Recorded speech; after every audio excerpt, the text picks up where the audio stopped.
It is 12:35. So I'll go ahead and get started. I know many of you, but I know there's many new faces in the room. So if you don't know me, my name is Sarah Williams, and I'm an associate professor of technology and urban planning at MIT, where I also direct the Civic Data Design Lab, which uses computation and design to create communication strategies that expose urban policy issues to broad audiences and create civic change.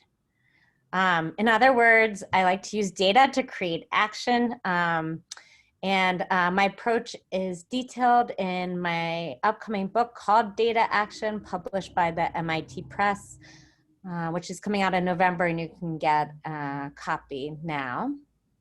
But on behalf of the Urban Science Committee and Program, otherwise known as 11-6, and the Department of Urban Studies and Planning at MIT, I am very happy to launch our Race, Data, and Equity lecture series, which will be happening once a month throughout the semester. We hope to have a continuation of the speaker series next semester as well.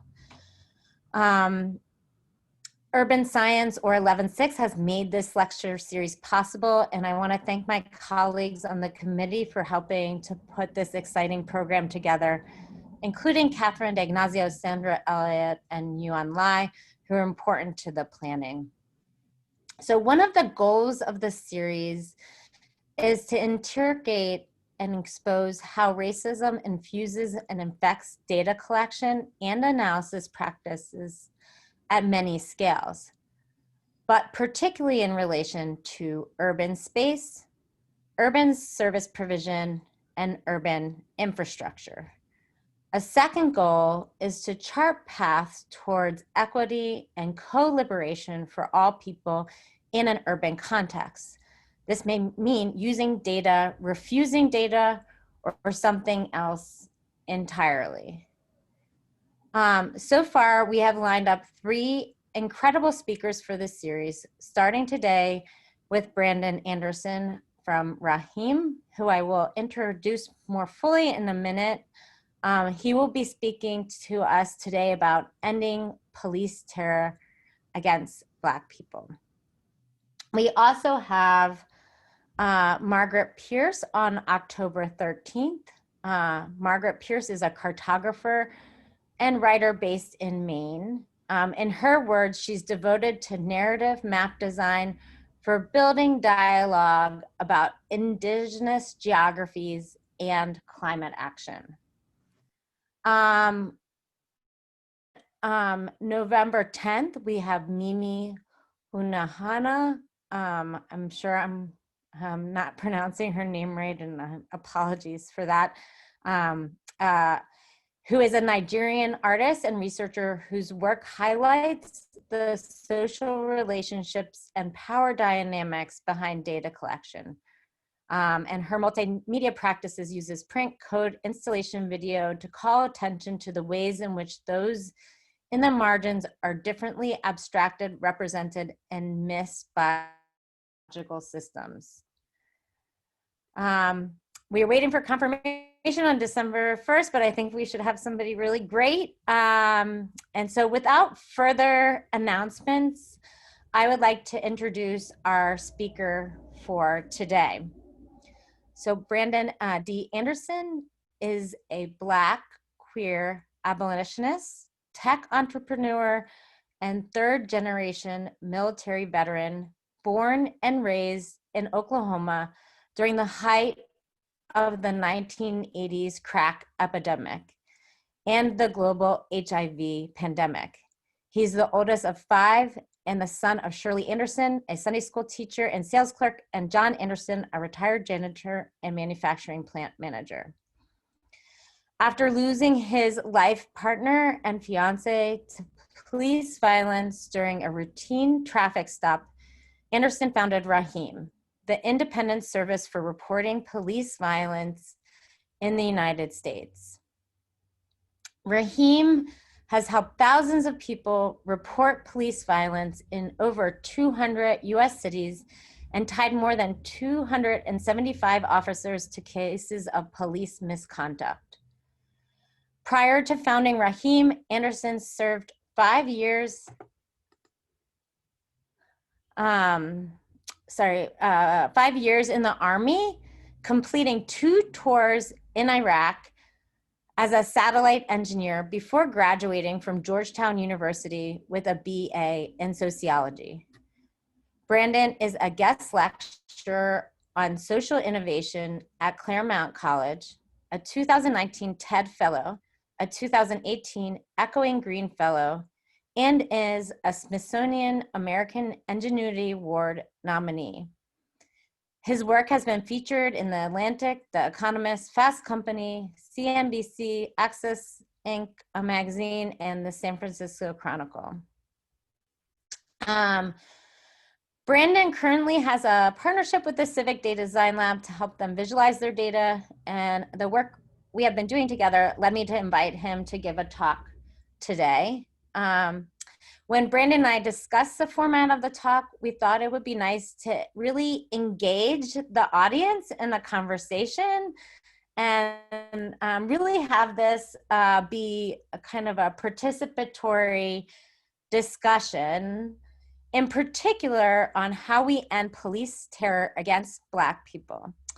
So the format of today's discussion will be a short presentation by Brandon, and then a larger conversation with the group, with all of us. So here's your charge, everyone. I want you to be really engaged in the conversation. Brainstorm ideas and come up with questions for Brandon. And I very much look forward to the conversation that we can have. As we begin the conversation, I just want to make sure everyone knows that we will be recording the conversation, and we will be posting this presentation on the Urban Science website. So I just want you all to be aware that this presentation will be recorded. So I have spoken long enough. I'm now going to turn over to Brandon Anderson to start our discussion.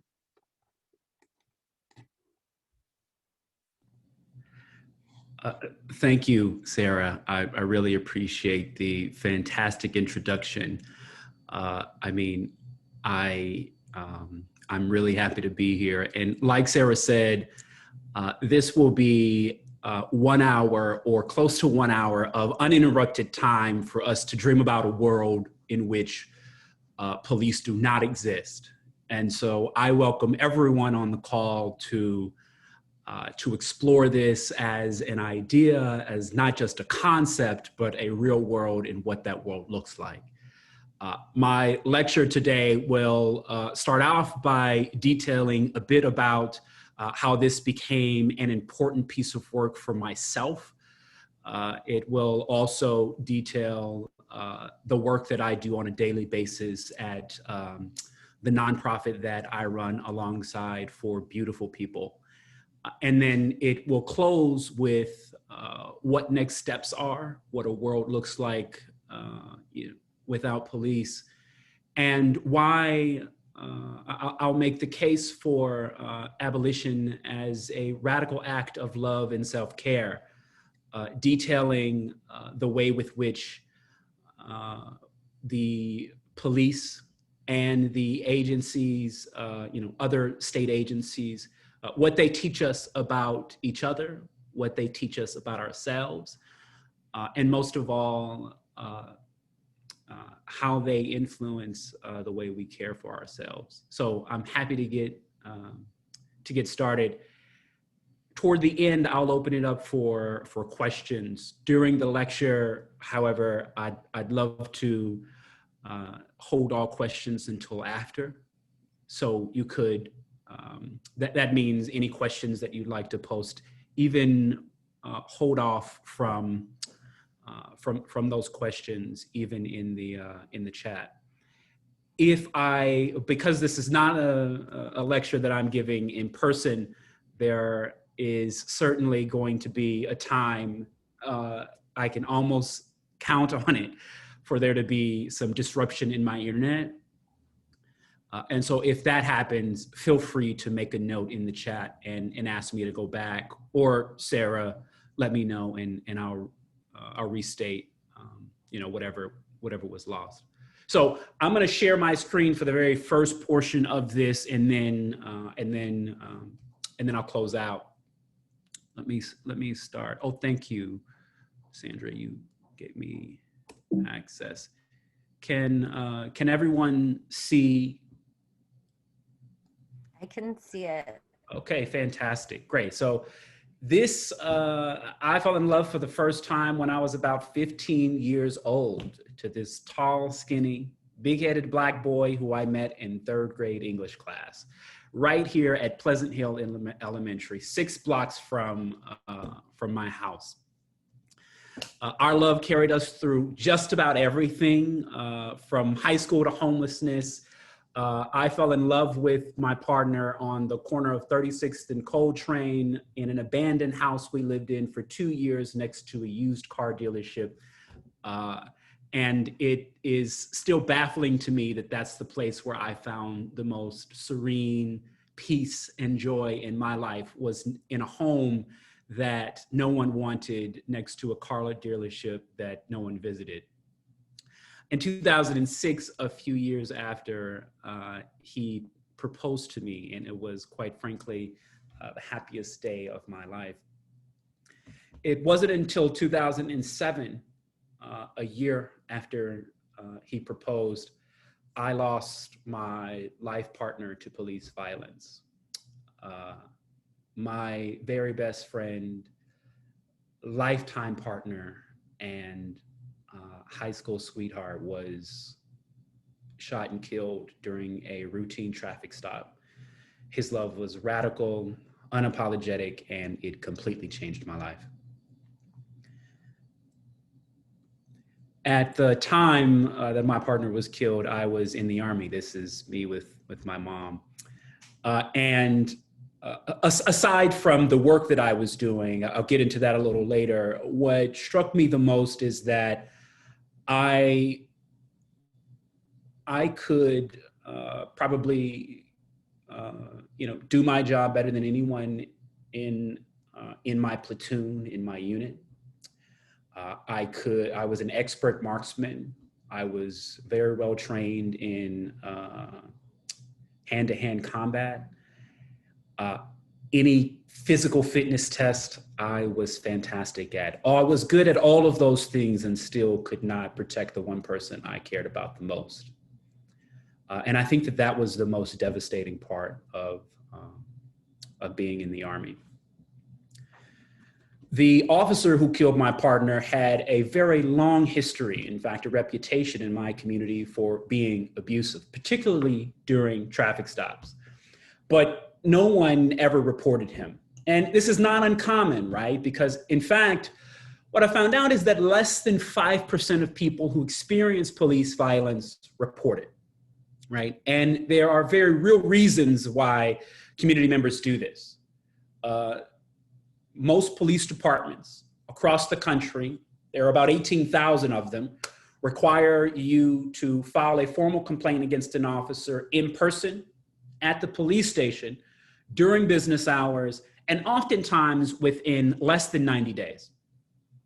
And so this is a practice that is, and a procedure that is nearly impossible for most working Americans.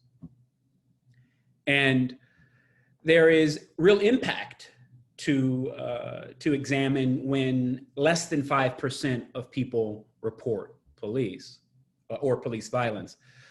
The first thing is that when people don't report police violence, the obvious is officers aren't held accountable because their behavior is not made visible.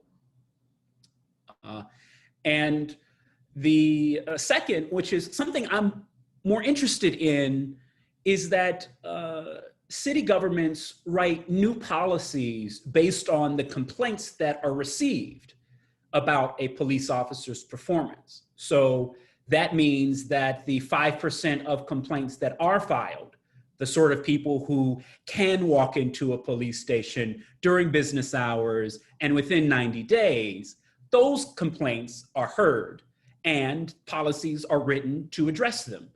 So what ends up happening is if an officer is behaving outside of the policy guidelines, that officer, at least some reprimand is to be had, some discipline or the like. And with officers who behave within the guidelines of the policy, in fact, what ends up happening is the policy is interrogated. What ends up happening, though, is that because 95% of people who experience police violence, particularly Black and brown people who are unlikely to go into the police station during business hours within 90 days to file their complaint, those policies are unlikely not reflective of the lived experiences of people most harmed by the police.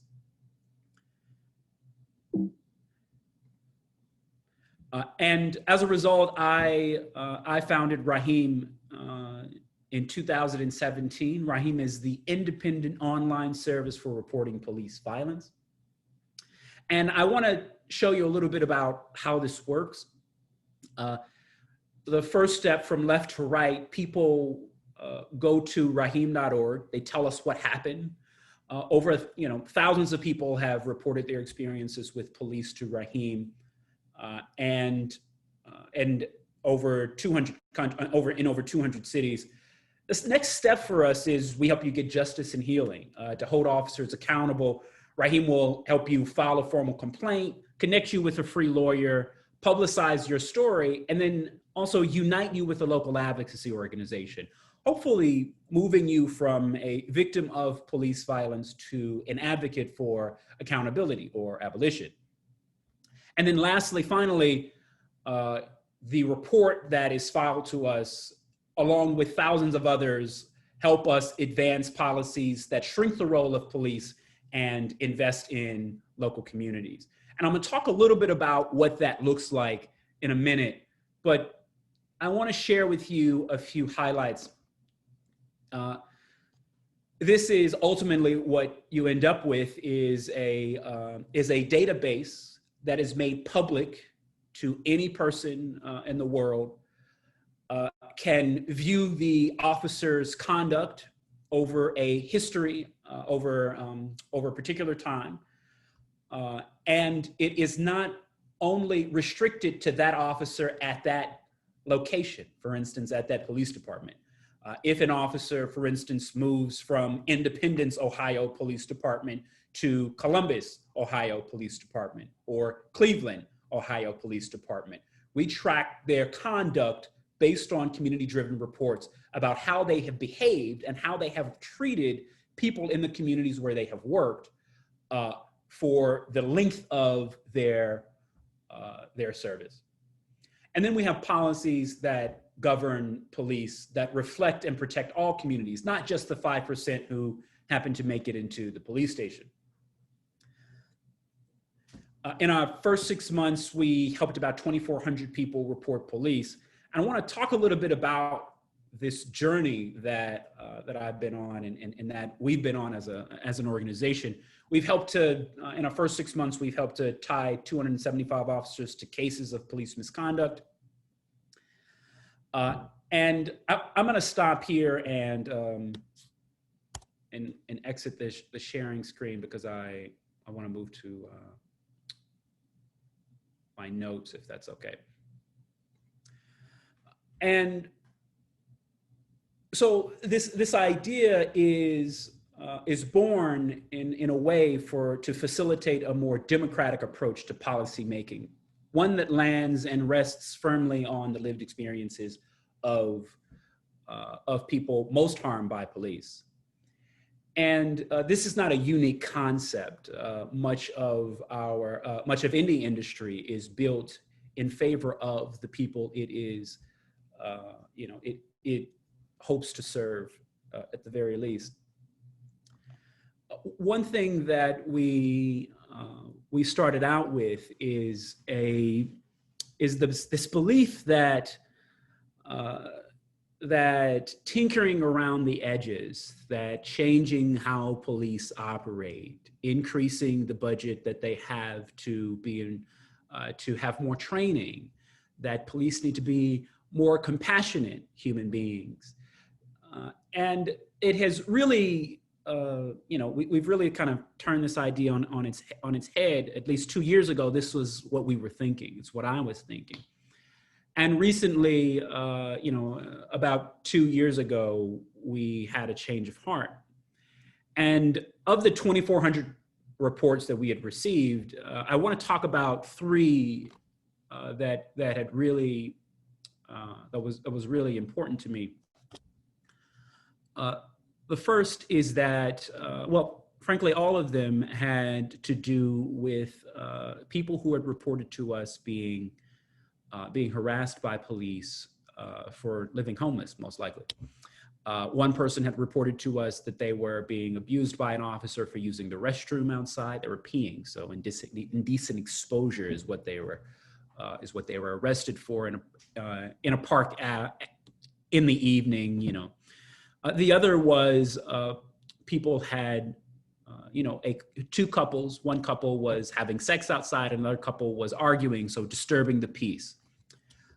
And all of these experiences that these people who were in transition or living homeless at the time were experiencing said, hey, this happened to me, and what it had illuminated for us is that there was a bill on the table that said, hey, police need to be trained better to engage people who are living homeless.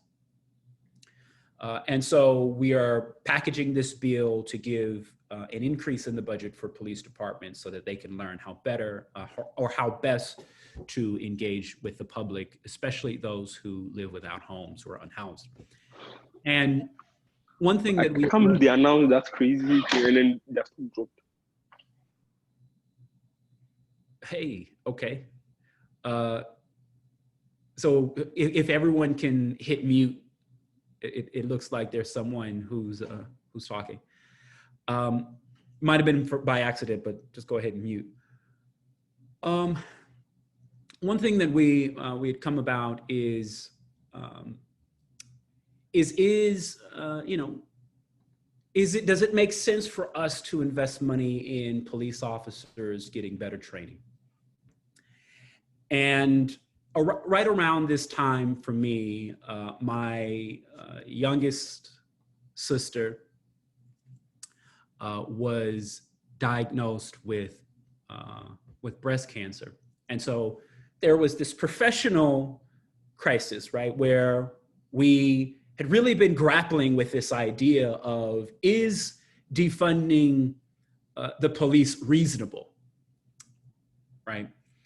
And then my personal, or the fact that my sister at this very moment was struggling with being diagnosed with breast cancer. She was 28 years old, and she, when I found out that my sister had been diagnosed with breast cancer, I organized friends to be at her chemo session so she wouldn't be alone.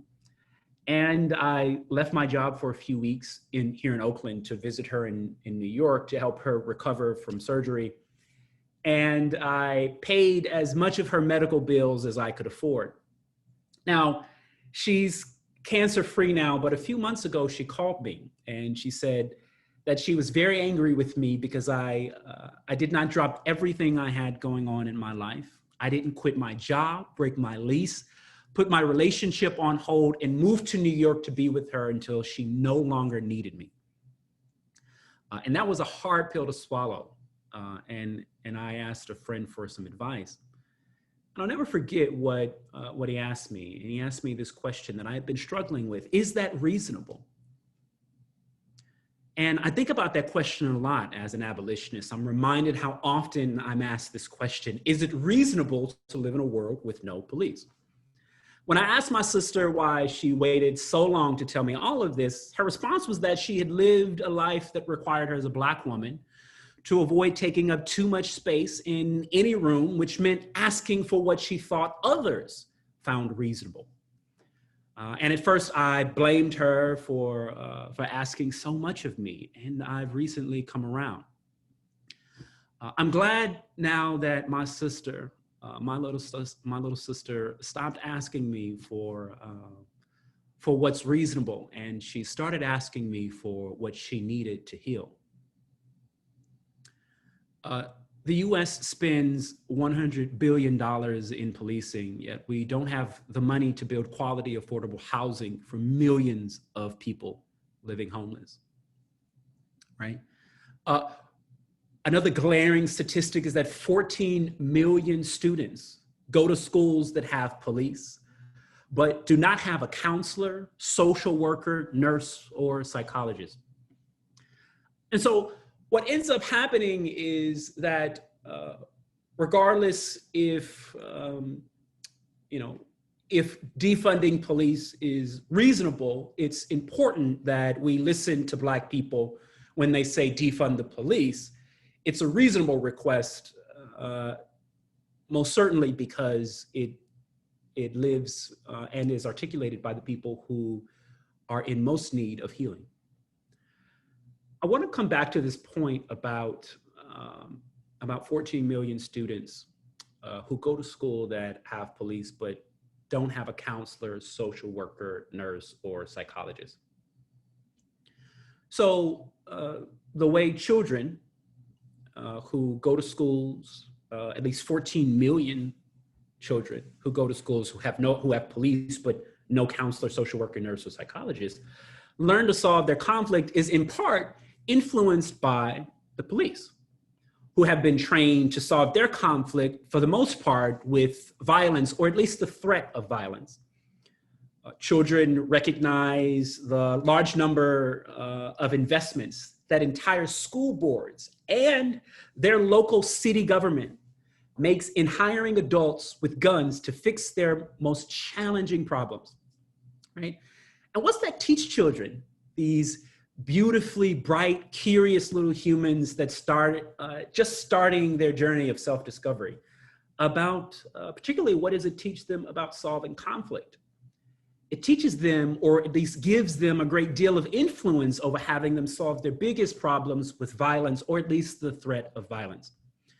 And some research supports this. So in 2017, there's this national study that suggests that arrests of children, for example, increased substantially after federal grants to hire police officers starting in 1999. And a second separate study found that the addition of school police officers in Texas led to a 6% increase in disciplinary actions, including suspensions for middle school students. So at a very early age, police are teaching children in schools, perhaps subconsciously, to solve social conflict using violence. Those same children, especially Black children living in urban, poor, and working class neighborhoods, return to home to a community that is almost certainly over-policed, which is another reinforcement that to solve some of the most pressing concerns of poverty, racism, unemployment, is police. It is the use of violence. This is not unique to police, to police in schools, right? The US has, since the founding, right, of America, or AKA the killing of indigenous people and the enslavement of African people, has used violence to achieve what it wants. Police, of course, abide by a different set of rules here domestically, but police are largely agents of the state capable of exerting force, sometimes lethal force, with impunity as a means of protecting and serving. And so what we end up seeing is that police solve conflict with the threat of violence. And the way we solve conflict is as important, maybe more, than actually solving conflict. And The fact that police solve conflict with the use of violence is evident by another glaring statistic. The fact that police officers make up, homes with police officers make up 40% of all domestic violence disputes reported. And for me, that I think to close this out, there are a few things that are really important here.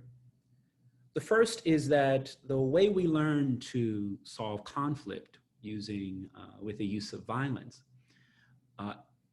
also teaches the world, people in it, that to solve some of the most pressing challenges in their lives is with the use of conflict. That the way we solve our conflict is just as important as solving conflict in the beginning. And so oftentimes what you hear is we should remove our focus from the over-militarized police, over-policing, racist policing, violent policing, to interrogate and examine the crime that lives in neighborhoods of color, Black on Black crime, brown on brown crime. And what ends up happening there is it is unreasonable to expect an entire community or groups of people throughout the United States to solve their conflict any differently than the way with which the US government, through either stolen land, through the use of violence in foreign lands, and domestic terrorism, and with state-sanctioned violence by police, to solve their conflict any differently with the use of compassion, love, and understanding. And I feel that it's unreasonable to expect any group of people to solve their conflict without the use of violence if the United States government continues to use violence as a means of solving its conflict. And this brings us to the question of, the final question about how solving conflict for ourselves and the way that we solve that conflict is not only impactful for the way we engage in the outside world, say in our schools, in community conflict, in conflict elsewhere outside of our home. It also has a pressing concern and illustrates how we solve conflict with ourselves and how we solve conflict with our partners. And solving conflict with the use of violence is also indicative of the reasons why police must exist in the first place. And the question that I'm often asked when talking about abolition is, what if you're at Walmart and you're packing your, you and your family are unpacking your groceries into the back of your Subaru, and a man who looks grungy, not kempt, not well kempt, and with a gun asks you, hey, where, give me your groceries, give me your money, give me your cell phone, or I'm gonna use this gun. And to start with, that violent crime, police respond to violent crime probably less than 5% of the time, statistically in the United States. And so most of the experiences that police officers have will not be a violent encounter like that.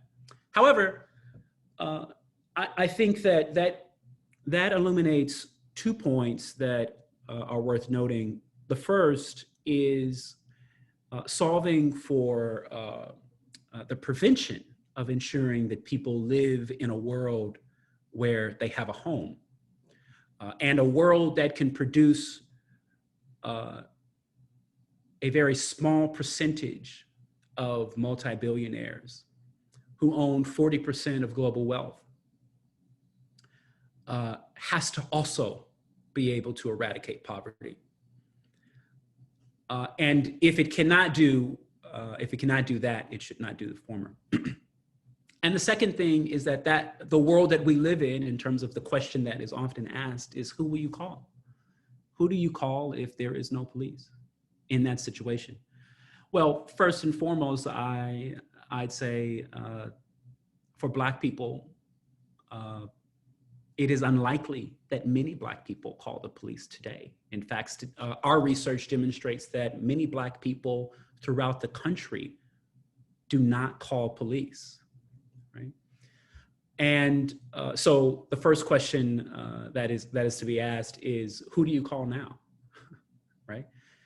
But the second one is really about, how do we ensure that people who live homeless, who live in a world filled with inequity, don't have to commit crimes as such? And that starts with investing in quality, affordable housing for people who live homeless. It starts with, instead of the 80% of calls that are directed to 911 to solve what they describe as Code 5150. These are interactions where people are unwell, mentally ill. What you end up doing is you build a rapid mobile response team of medical practitioners who can arrive on the scene, who know exactly how to treat people. And then if you're talking about schools, 14 million students, again, go to school with with police, but no psychologist, social worker, nurse, or counselor. And so the way that we teach children how to solve their conflict is with the use of violence. If with the use of violence is the way they solve that conflict, then the way they grow up, the way they learn to engage themselves, the way they learn to engage others in negotiating conflict will be with the use of violence. Why? Because it is perpetuated in the way that police use violence to solve, and the United States government use violence to solve our most pressing conflicts. And to end, if we are looking at a world that looks to reduce its crime, reduce its inequity and its inequality, and to advance a group of citizens in this society who solve conflict without the use of violence, then it is impugnant, it is critical, it's important, essential that the United States government and that the American people call for an abolition of police. One that, at least in the at the very basic level, does not use violence as a means of solving its conflict. I think that it teaches us not only how we engage others, how we care for other people, how we love other people, but it also has much to do with the way we care for ourselves. Thank you.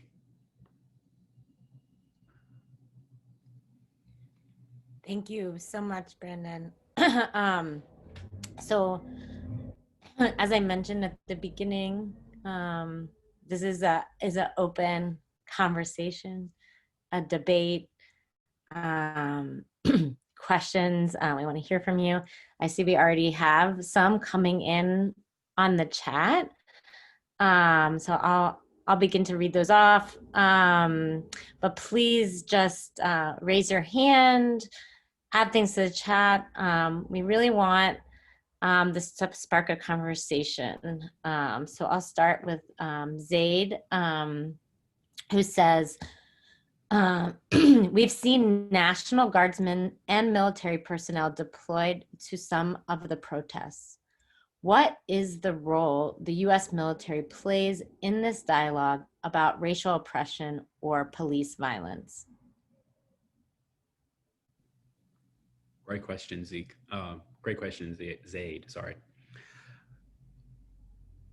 So there is the role that the U.S. military plays currently, and then there is the role that the U.S. military should play. And I'll start first with the way the U.S. military, the role that the U.S. military should play, which is zero. the U.S. military should not engage in matters of domestic conflict, and even with the National Guard. And if by my lecture I wasn't clear about where I stand on the use of police, I believe we do a disservice when we use the military, especially here domestically. You know, I served in 2 tours in Iraq. I have been in some of the most war-torn countries in the world. And one thing, there's something that really never. There was an event that happened to me that I can never forget. I was in the back of a Humvee, like this huge truck that the military has. And it's a hot day, and it's Iraq, so it's hot, right? And I have on my military uniform, all of the gear on top of that uniform. The Humvee, the truck, is full with 3 other people, 3 other guys, also with what they call full battle rattle, sort of like the military vests, the radio, and an M16. Some people in other trucks have larger weaponry. And there are probably a group of 12 or 13 trucks that were riding through this open desert. And we get to a smaller town, which has small children as a group of, in the group. And there was a young boy who couldn't have been, a brown boy who couldn't have been more than older than 12 years old. He had one arm. The other one looked like it had been blown off. And he was running across the Humvee, and he was jogging alongside it as we were riding through. And he put out a water bottle that was empty. And I couldn't understand him, but I knew what he meant. He was asking for water. And it was good news. I had a big box of water in right beneath my my radio. So I reach over and I grab a bottle of water, and the sergeant that I was with says, "You can't give him water. You can't give him anything. You can't give any of the locals anything." And that really put into perspective what we were there for. That we were rolling down this community. We were driving with military equipment, with people who were armed to the teeth in military equipment, who couldn't even give a bottle of water to the people who were there. And it's really painted my picture of what the US military has been used for.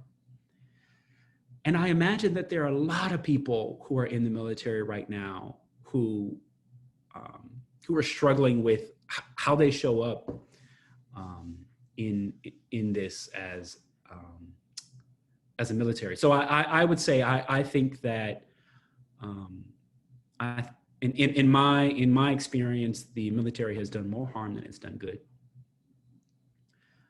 And I do not believe that it has, and let's be real, the military is an extension of law enforcement in foreign countries that continues to bomb, threaten, kill, and otherwise harm people of color globally, right? And this is the way that we exert our dominance, right? And this is not unlike the way that police exert their dominance here domestically. So I do not believe in a world that has police. I would love to see a world that does not have that, that does not have the military. I know that that's something that they're not going to do tomorrow. But I think that there needs to be a serious conversation and uninterrupted opportunity, time for the American people to imagine what that world looks like.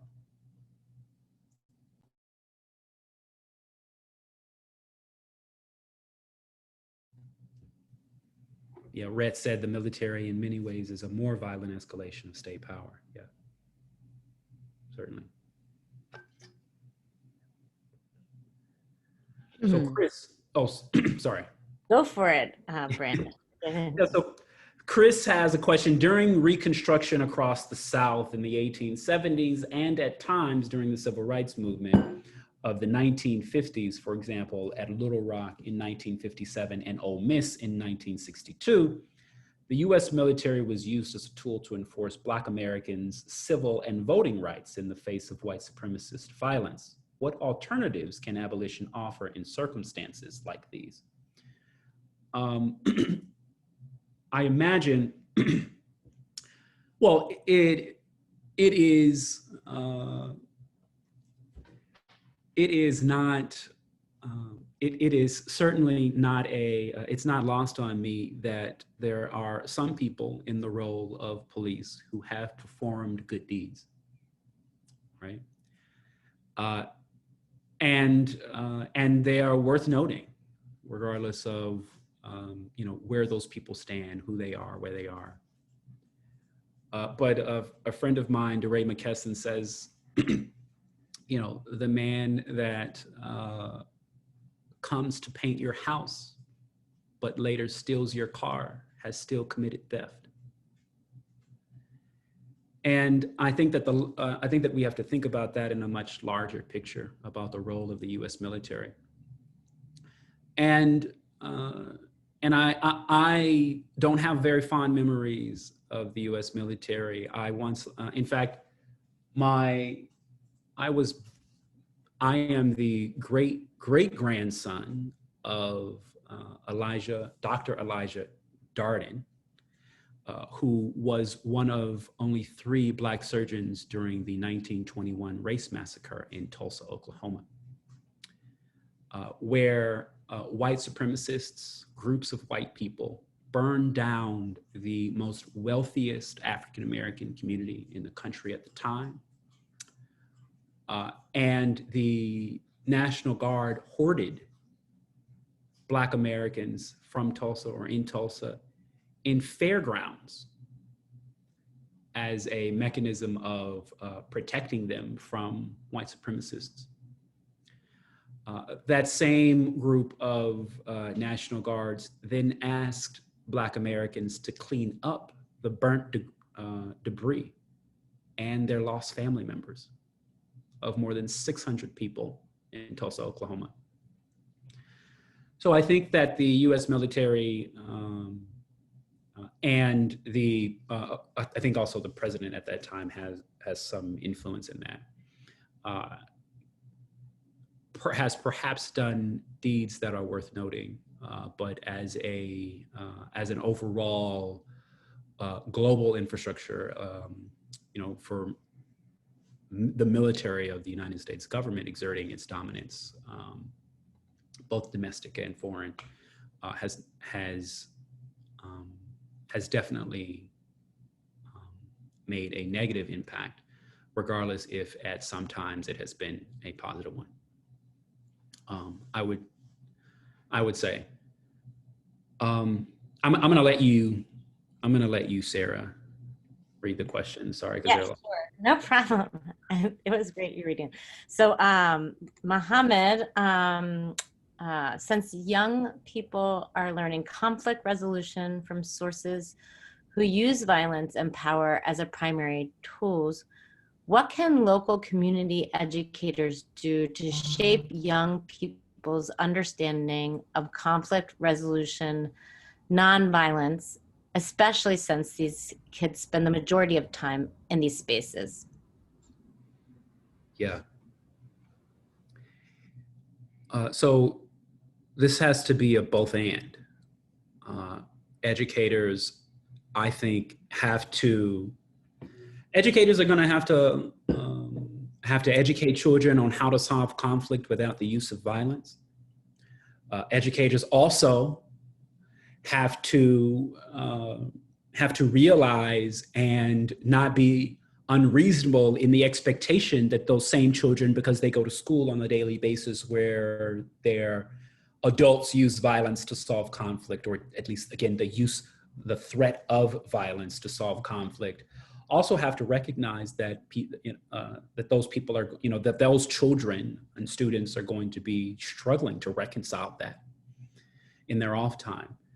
And so that's why I think it's also important that these same educators call for the removal of police in schools completely. And I think that we have seen in recent events technical and tactical approaches that's helpful to removing police entirely from schools. So the Black Organizing Project in Oakland, California, for instance, where I live, has completely removed police from the Unified Oakland School Districts. And I think that you can also, one of the interesting allies here is the teachers union, right? And which is most likely one of the only unions able to contend with the Union of Police, or at least the Association of Police, which I don't necessarily call or classify as a union in and of itself.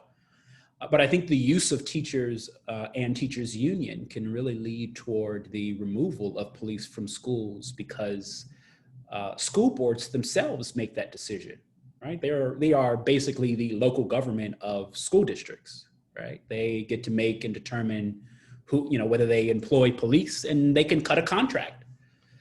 And so I would say that it's a both and. You have to ensure that these educators are educating students to engage in solving conflict without violence, having some level of deep understanding about the consequences of the world they live in, wherein adults are using violence to solve their conflict. So having some reasonable expectation, that is, and then also to remove completely police from schools. And if you're not going to do that, then I think that your education or I guess your work is somewhat futile, because every 8 hours, or for 8 hours a day, that child is being taught that the threat of violence or the use of it is what solves problems, not nonviolence. I think we're getting close to the hour, but I think Grace has her hand up, and perhaps I'll have one more question myself. I know some people, in this Zoom world are tightly scheduled, so we understand, but let's hear from Grace. You can go ahead and speak up. Yeah. First of all, your work is really cool and I appreciate it a lot. I'm also from Alameda, California, so love the Oakland base. Hope you're keeping safe with the air quality and such right now. But also, the new generation in terms of like civil rights fighting is facing a more highly militarized police force. And in your quest to have the new generation learn to solve problems without violence, how do they confront this highly volatile and like militarized police department without, or do you think that the use of violence would be inappropriate, or the only direction is through like legal reform, I guess? Great question, and it's a fantastic opportunity for me to clarify something. I don't know where I find myself on the question of nonviolence or violence. I don't think that I put a stake in the ground at all in that. What I am doing and what I have done, and hopefully I have articulated, stumbling through this lecture as best as possible with my broken internet, is that it is unreasonable to expect Black people who have lived an entire lifetime generation after generation after generation after generation to live in a world that uses violence against them and violence against people who look similar to them as a means of solving their conflict, it is unreasonable to expect or to assume or even to ask Black people who are at the crappiest end of the stick when it comes to policing. We are most disproportionately killed. In this country, 1 in 1,000 Black men will be killed by a police officer, right? Black people are 3 times more likely to be killed than their white counterparts. The 6th leading cause of death for Black men in America is being killed by police, right behind cancer. So I don't think that I do not want to make a claim that the use of violence is how we should, or the use of violence or the use of nonviolence is a particular approach. So I do not want to claim that there is an approach. I am only, what I want to make abundantly clear is that it is unreasonable to expect Black people in this country who have been the subject of force and have been subjected to violence as a means of this country solving its conflict. It's unreasonable to expect that same group of people to not use violence to address and to have and to solve its conflict. And a prime example of this is in 2015 on national television, the United States president, who I,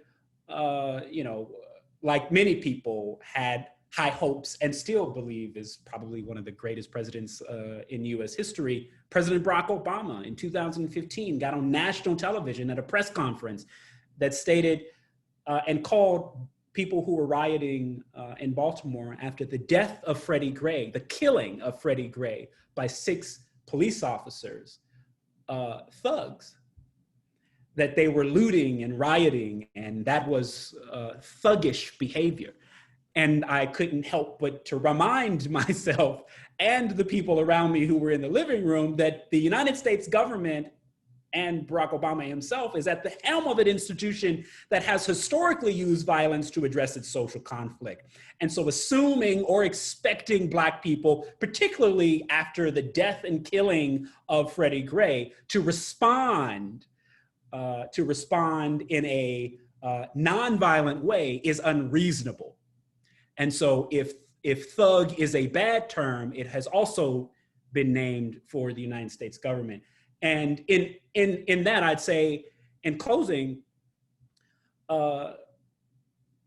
we often forget about why people do the looting. We spend so much of our time about what they are doing. Let us not forget that Harriet Tubman was a looter, right? That's who she was at her core. Like, she took American property, right, and stole it, right? People, right? And so in that context, when we're thinking about this, we have to remind ourselves that it's unreasonable for us to expect any group of people who have been the subject of violence to use any, as a means of solving its conflict, to use any other form of conflict resolution. That's not to say that Black people are violent people.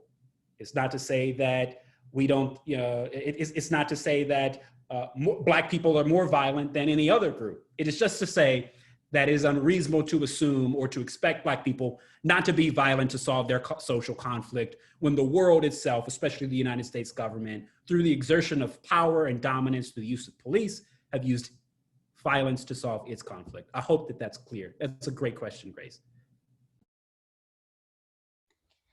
Thank you for your answer. Sure. Grace.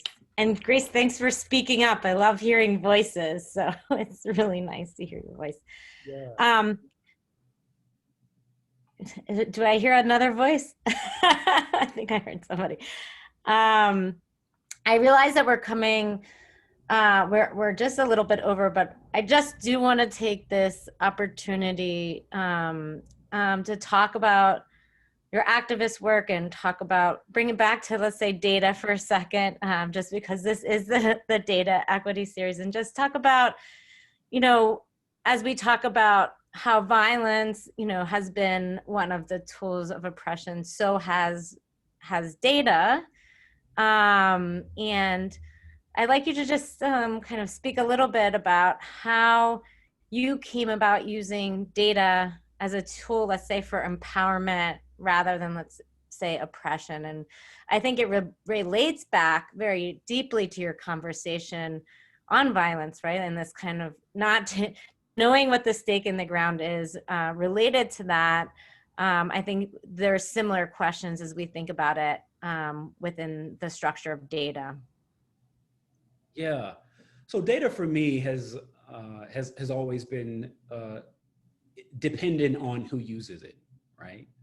Data can be a tool for good or a tool for bad. And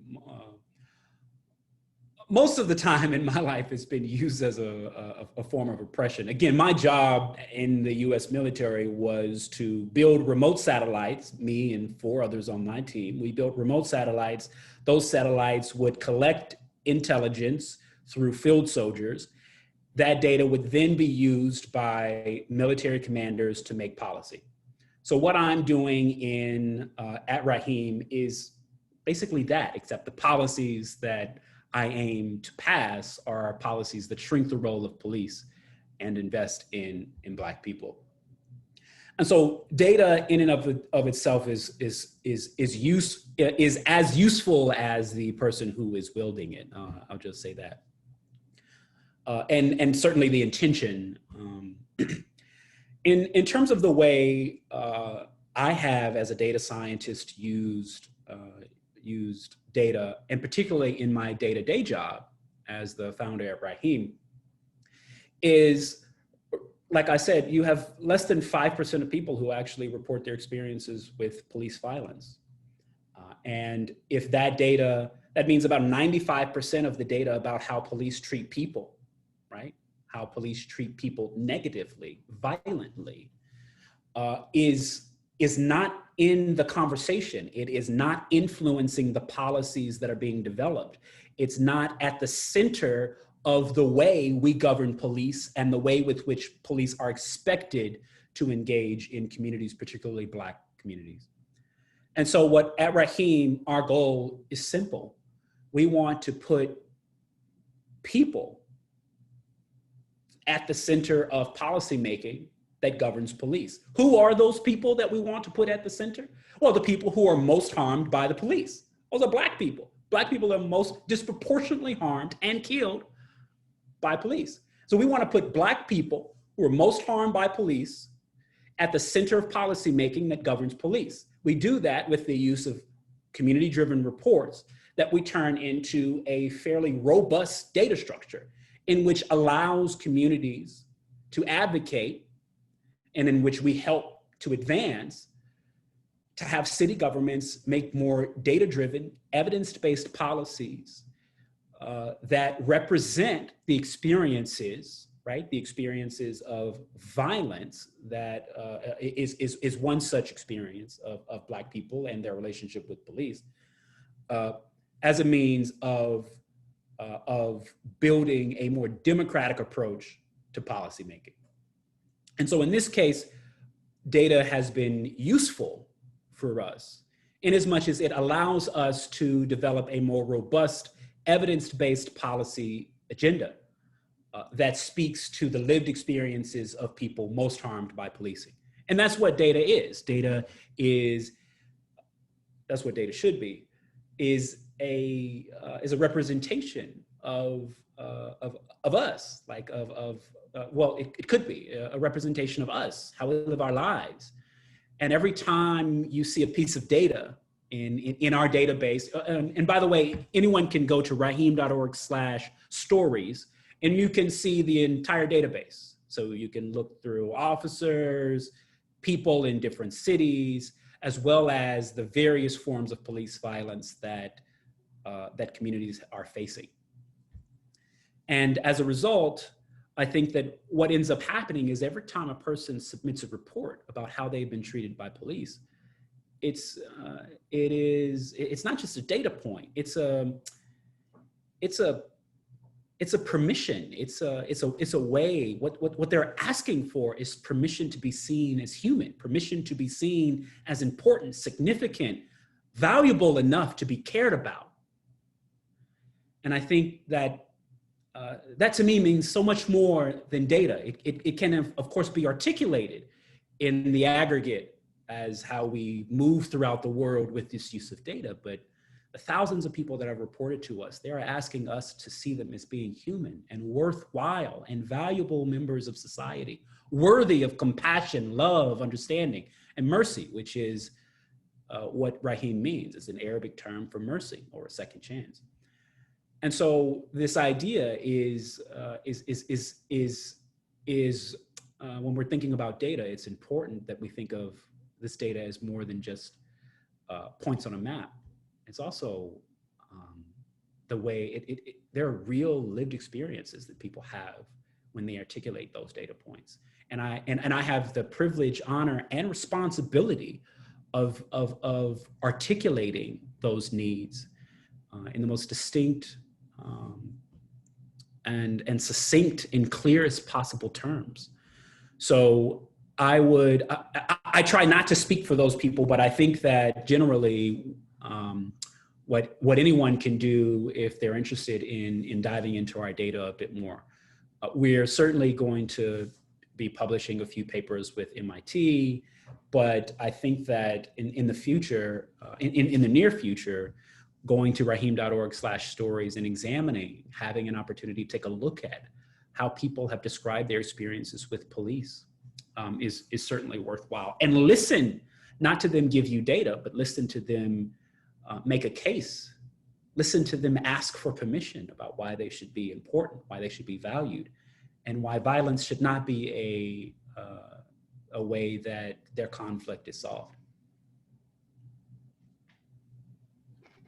And data are all people. I always say, Brandon, really powerful conversation, and I really appreciate you sharing with us your personal experiences, but also the experiences within Rahim, and your thoughts and ideas more generally.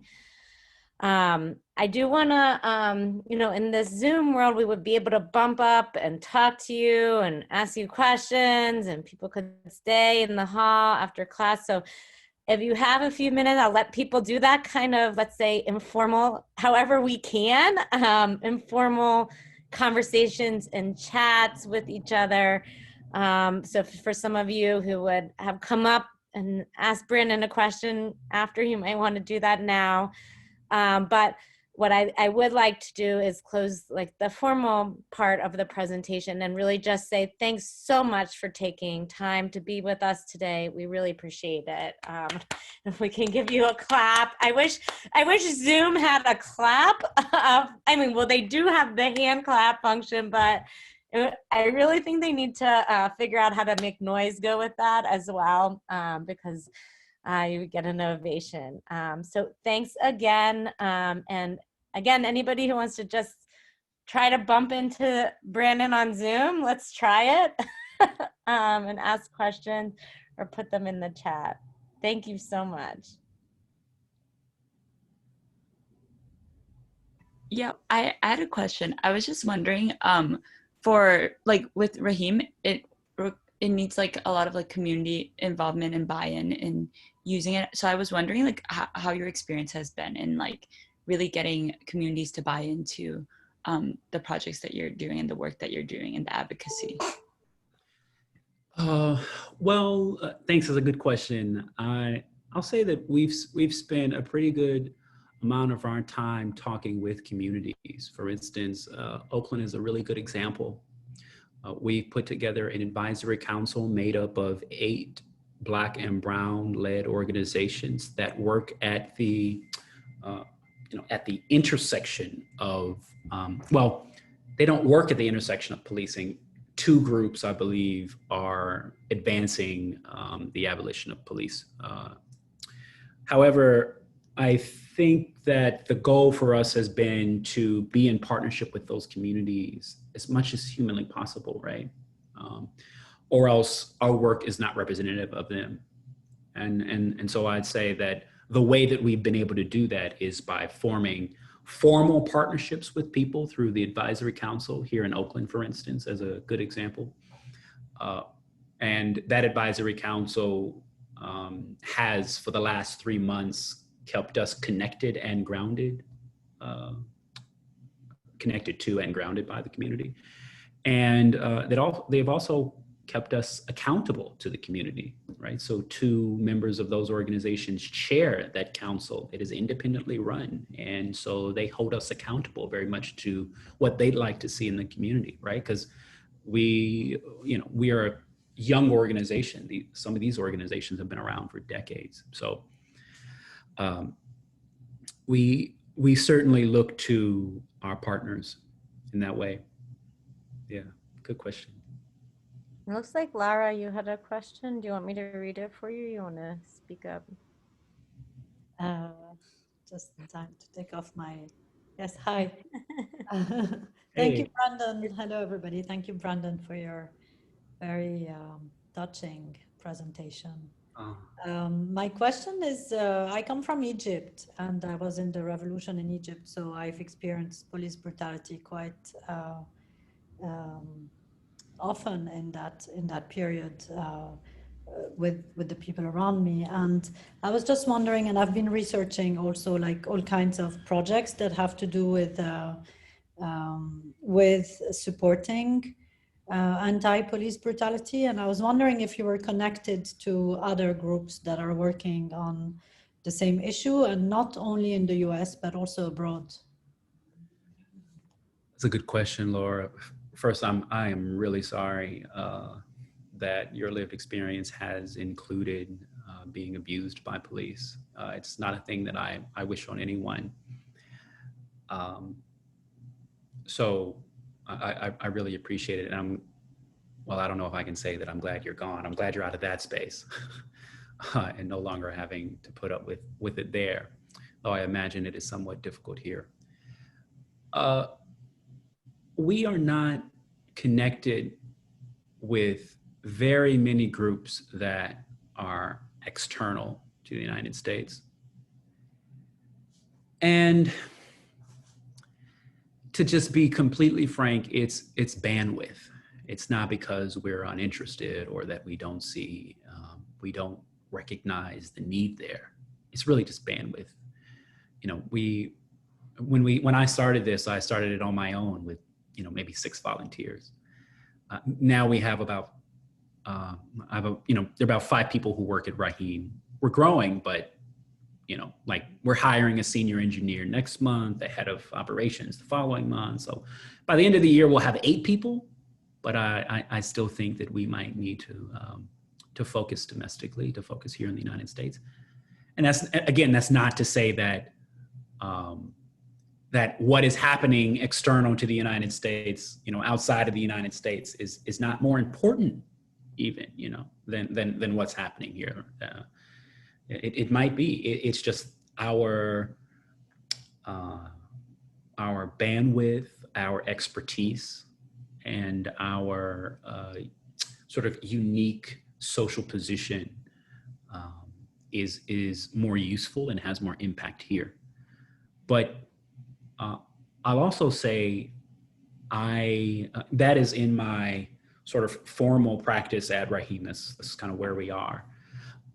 I personally am connected with not groups, but people who have come from, I think I have my dog's hair on my eyelid. I'm sorry, it's giving me a nervous breakdown. I have been in conversation with people, right? So a good friend of mine is in South Korea and spends a lot of his time in conflict resolution there. I have a good friend that works at the Human Rights Campaign. Excuse me, not Human Rights Campaign. Human Rights, dang, what is it? Human. Watch, maybe? Yes, Watch? Jesus.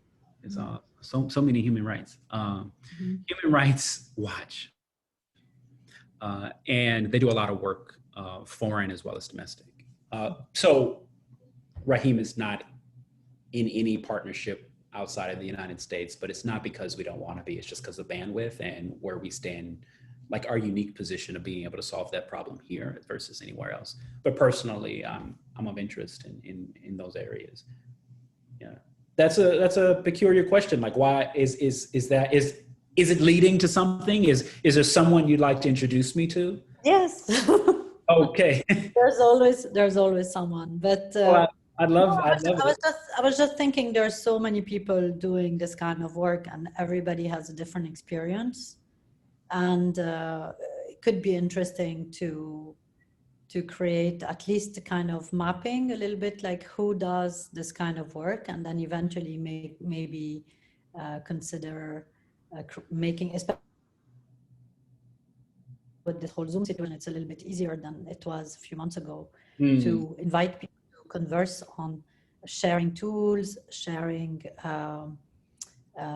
approaches to dealing with things, and also being aware of what's being done somewhere else so you don't repeat the same work. I mean, it's more in that perspective that I was wondering how connected you were and sharing you know, this work, because it's so important. So I'm happy to share. I'll put my email in the chat. Or if anyone wants to just send me an email, if you just want to say hi, you can send me an email. I would send you an email. I was gonna say, if you want to say hi, you should just tell me right now. Get thousands of emails. It's so hard to keep up. I don't like email. Like, it's a thing. I finally, it is the evil that adults in my life growing up never told me about. I cannot imagine being 13 years old and learning about email. And I'm like, oh, I'm 35. And I'm like, oh shit, there's email. I can't do it. So yeah, send me an email. I try to respond in 48 hours. Like, that's how much I want to get it out. It's not you, it's just the means, but feel free. I'm happy to especially if it's about being connected to other people. I'll send you an email and I'll tell you a little bit what I could help with or connect to different groups too. Thank you very much. Thank you. Yeah. Thanks, Laura. I see Mohammed has his hand raised. Yeah. I want to give him. Hey, what's up? Laura. Yeah, I'm doing well. Thank you so much for your time. And I a lot of stuff you said I can relate also to, my growing up as well. About the schooling. Oh yeah. Yeah. So I guess I had the question that was like slightly related as well. It's like the unifying framework, right?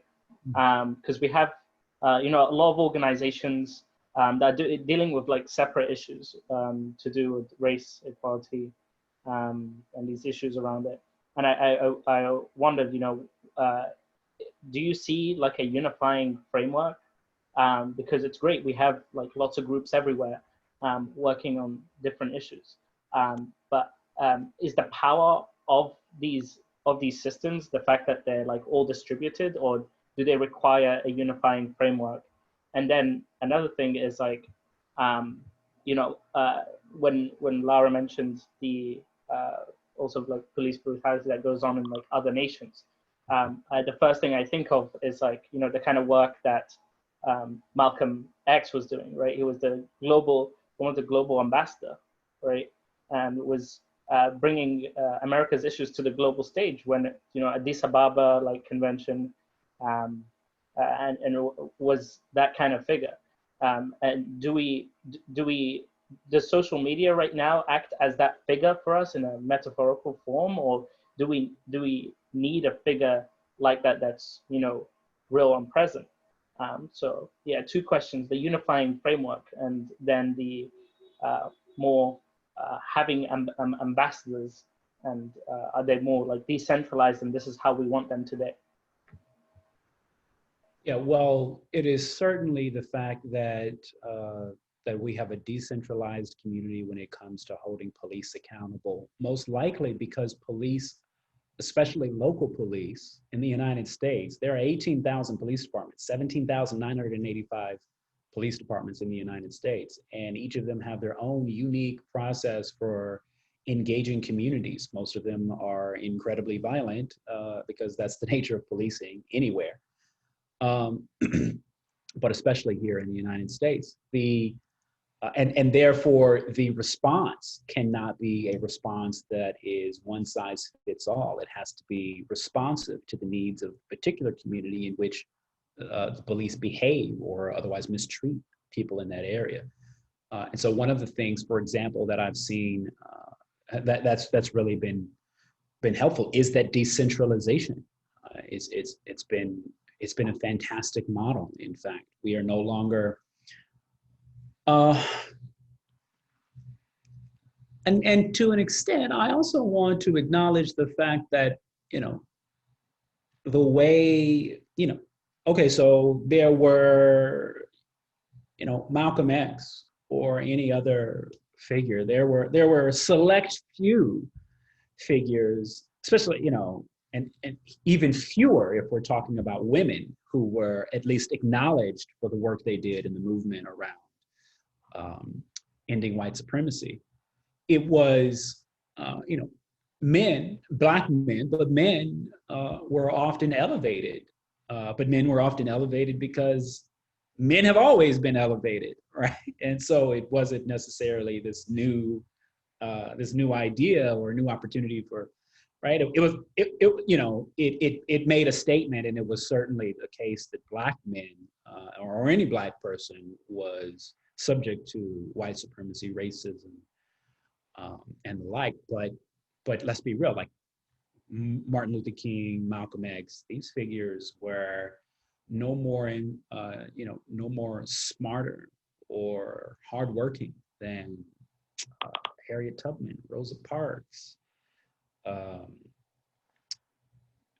Fannie Lou Hamer, like all of these people who, all of the women who participated in that space. And so you're being able to witness Black Lives Matter was founded by 3 queer, women, right? 3 Black queer women. And they believe in a decentralized model, right? They have chapters in every state in the country. They don't believe that one place should speak to the concerns of everybody. In fact, they've gone so far as to say that they don't make even a statement about the elections. Last cycle, they didn't even make a statement about elections. They were at least neutral at that time, or at least did not speak about it. I don't think that they were neutral. And this approach has been criticized, even by some other Black women, billionaire Black women. Oprah Winfrey has criticized this as a model. Hey, we don't have enough people who are at the forefront of this movement who are being our ambassadors. And the case is that Black people have said that that's not the way we want to work anymore. Black women have said that that's not the way we want to work anymore. And Black women being at the center of the most harm in this country.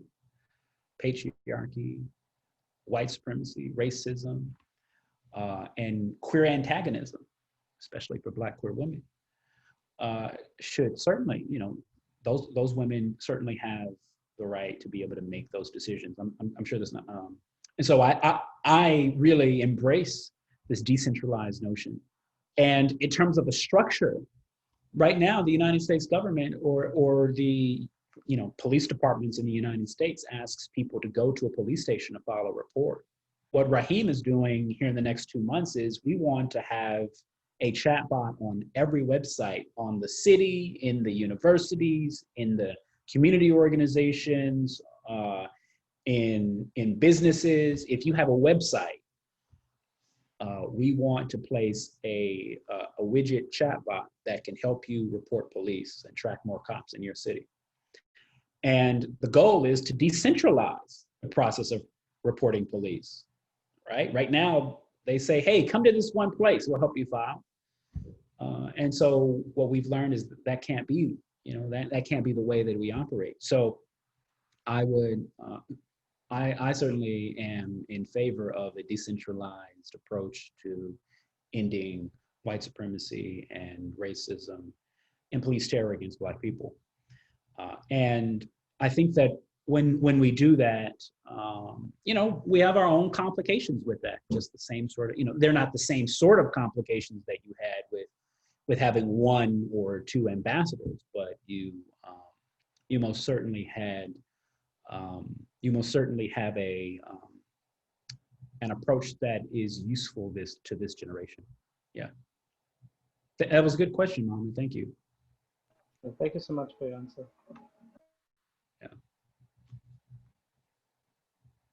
I'm so like, I see Zaid has a question, but I also want to be conscious of your time, Brandon. So this might be the time where we escort you off to lunch and have a future conversation. But oh, actually, Zaid just left, so maybe that I know that a lot of them have class at 2 too. Maybe he had his hand up, but he's really engaged. Actually, Zaid was in military service himself, so I think he really I know that your conversation really touched him, I think, and so maybe he can follow up with a question later. But just again, thank you so much. I see in the chat so many thank yous, and yeah, I really appreciate it, and I look forward to continuing to work together as well. But it was, I can tell, like, you know, I don't know if you know, I guess you know, the provost of MIT was on Phil Clay, or former provost. I'm not sure his position right now, and so. And I saw, to say, the deputy head of our department, I could see that was very engaged. So thanks so much. I could tell it touched a lot of people. Thank you. No, I really appreciate it. Thanks for having me.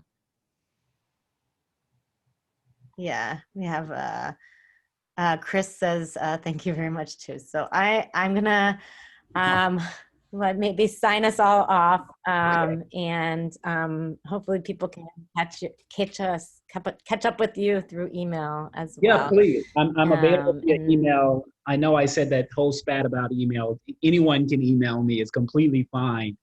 I'm just saying, you know, don't email me saying hi. You know, so like, happy to engage in the conversation, of course. So Miles, I see you're here. Yeah, you haven't asked a question. Do you have anything, Miles, to ask?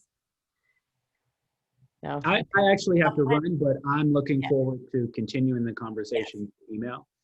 And Sarah, let's link up tomorrow or the day after. Yeah, definitely. Thanks for making this happen. Okay. Yeah. Thank you. Thank you. Bye, y'all.